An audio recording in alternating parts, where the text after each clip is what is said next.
what does it take to reach decision makers?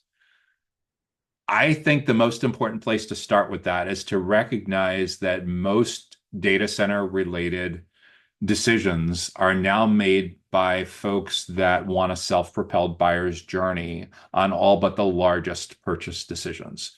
If you are selling something in technology or facilities or construction and real estate, and it is a six-figure, like over 100K US or your local currency equivalent purchase, then yeah, they're going to expect that the sales team is going to get involved a little bit earlier on than if you're selling something at a lower ticket that's a lot more transactional. But just understand that people's thirst for navigating around your sales team has never been stronger. They're going to great lengths to try to figure all of this stuff out and gain as much information as possible before they get to that initial meeting with your company. So for most companies that understand this, they're investing in creating great, helpful educational resources that allow them to earn their way in as early as possible in the journey, not where they want them to be a couple of weeks or a couple of months down the road, but where they actually are today. So you have a chance to stay with them throughout as many of those 28 touch points as possible, not just at the end.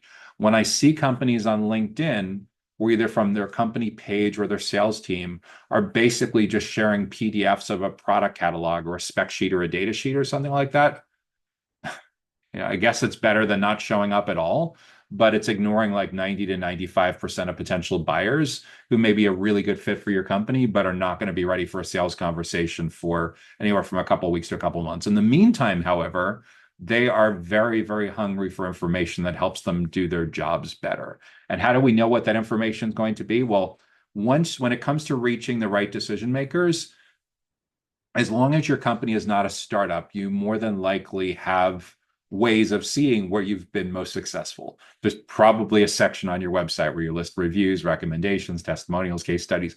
Look for the consensus there. And then from there, you should be able to back into building an ideal client profile. From your ideal client profile, you'll know things like where your decision makers, where your best prospects are going to be located, the size of their companies, the industries, the business models. From there, you should be able to build out a target account list of companies that could be a great fit for doing business with your company in the coming months or in the coming years that you want to make sure that you get in front of. And then once you've understand the definition of at the company level and who these companies are, then we need to segment out in these typical companies who are the most important kinds of people that we need to build relationships with, the buyer personas. And you'll want to prioritize the buyer personas. Your most important economic stakeholder will be your primary buyer persona, then a secondary buyer persona. In some cases, there's tertiary buyer persona as the third most important buyer persona. In a lot of cases, too, there's a negative buyer persona. There's someone that you want to be able to filter out relatively early on so they don't burn a lot of cycles with your sales team because they're just not going to be a great fit based on what you can do with your roadmap capabilities today. So when it comes to reaching those decision makers, first we need to know the companies, then we need to know the stakeholders. And then within the stakeholders, within the buyer personas, we need to actually do the research to understand what the consensus is on their biggest goals and their biggest challenges and frustrations. We do that through a combination of some internal discussions with stakeholders on your team who've been in the space a lot.